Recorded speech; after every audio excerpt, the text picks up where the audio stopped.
Authority representative expressed delight at the efforts of the foundation in helping educate and provide skills among youth. With the slogan of Gambian Children Force, because it is in line with the government development goals objectives, that is development through education. And it is also in line with the National Training Authority slogan, making skills work. Among the beneficiary institutions were the President International Award, who were presented with a check of 1,375 euros, SEMA Vocational Training Center with 4,574 euros. Similar amounts was handed to Sobea Skills Training Center, Takuligay Skills Center, and Sajuka Skills Center. For Grts News, I am Esther Tomane. Preparations for this year's NACONF is in full swing as organizers wrap up efforts to roll out another successful youth convergence. December Youth Festival is little under 3 weeks to go before the first participants arrive on the Janjambure Island, the venue of this year's event. Meanwhile, the Kanifing municipality has launched its local organizing committee. Details in this report. National Youth Conference and Festival, NACONF, is a biennial event that brings together young people from all over the country and beyond to share experiences and also dilate on issues affecting them.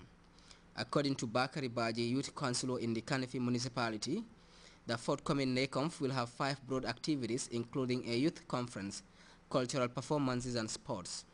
Slated for the 14th to the 22nd December 2012 in the CRR settlement of Janjambure. About 1,500 young people and stakeholders from across the country are expected to partake in this year's NACONF, with the KM alone to contribute 150 young people. How can we, as young people, be re-energized and reoriented so that we can be able to participate in the socio-economic development of this country?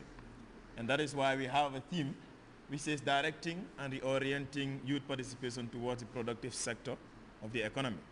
That simply means that as young people we understand that we have a role to play when it comes to the development of this country, but more specifically the economic development of this country.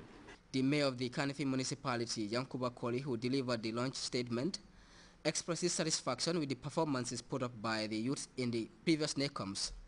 Although Mayor Koli acknowledged the challenging nature of the country's largest youth gathering, he tasked young people representing his municipality to return from CRR with trophies as they did in the past editions.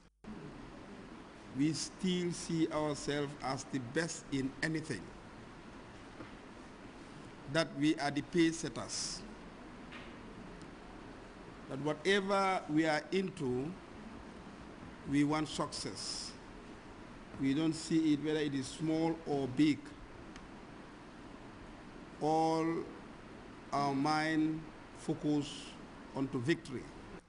This year's NACONF intends to provide young people the opportunity to critically look into youth participation in the productive sectors of our economy and other key issues that impede their participation in that sector. As the NACONF inches ever closer, the Kanifing municipality has set up a 50-man committee to work out the modalities needed for their success and that of the week-long event as a whole. Famara Fofana, Grts.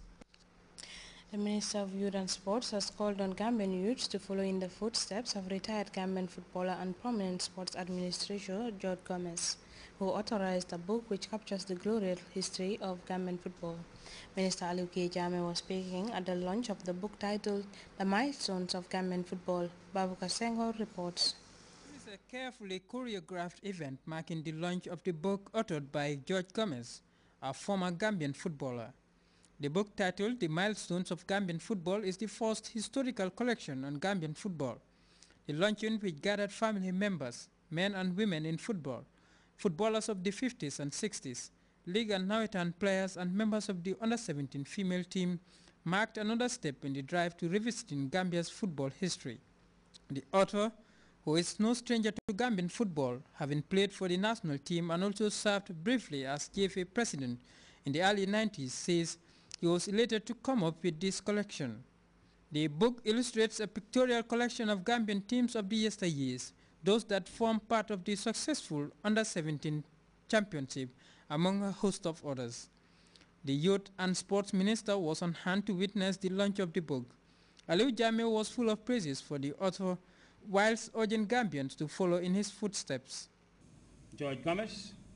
Mr. George Gomez, as he has been introduced already by the chair of this function, has been an accomplished sportsman, a fine administrator. I know he led a while ago the GNOC as executive director. And recently, Mr. Gomez has turned to be a prolific writer. I'm aware that this is not his first time that he is launching or publishing a book. He is a personification of a perfect role model to any young person who desires to excel in life. So I bring sincere greetings from Dr. Barr to the upper and all of you here present. On a personal note, I like to take this opportunity to congratulate Mr. Gomez for finding the time to document a fine catalog of the beginning and metamorphosis of football and association football in the Gambia. The book, according to ex-footballers, will help readers and young Gambians in particular to get to grips with the glorious past of Gambian football.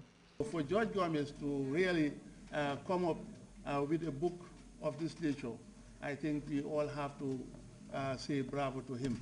And it really reminds me of the words of Shakespeare, where he said, "There is a tide in the affairs of men, which taken by the floods leads unto fortune." Prominent sports personality Abdoulaye Baksture gives us an insight into the book. The book, being the first written history on Gambian football, comes at a time the country's football is struggling for a stronger footing after a difficult few years marked by incessant failure and lack of clear direction.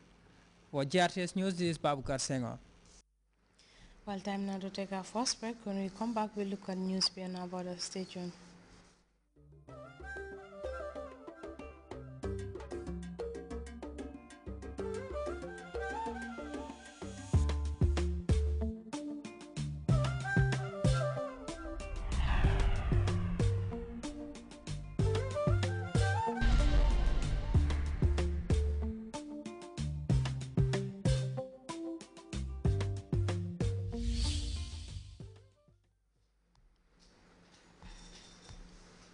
Welcome back.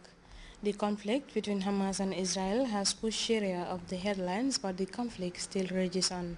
The battle for supremacy between the Syrian army and government troops continue affecting hundreds of thousands of Syrians who are fleeing to neighboring Turkey. As we hear in this report by Nick Patton, whilst Russia is warning that the more weapons made available, the harder the war will hit Syrians. This is the slimmest glimmer of hope for rebels. A key base west of Aleppo, not only overrun, but also looted for badly needed weapons. Regime aircraft now vulnerable to these, regime tanks now driven by rebels. Similar scenes in the east near Deir ez-Zor, rebels claiming they've purged the regime from a whole swathe of land near the Iraqi border. Both victories mean the regime is less able to project brute force in the north and east. Perhaps they're also having to concentrate forces here on Damascus's suburbs. This is Daria. Rebels have kept regime troops out, so it's instead been pounded for nearly a fortnight by 3 separate army units, 35 dead on Thursday alone.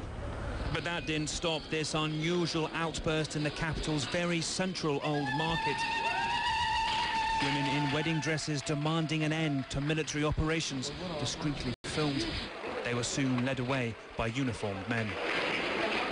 Little sign Bashar al-Assad is cracking. Friday he met with key Iranian power broker Ali Larijani, perhaps bolstered by Moscow swiftly moving to criticize Turkey's demand for Patriot missiles like these along the volatile border. A move that could drag NATO into the war, Russia warned.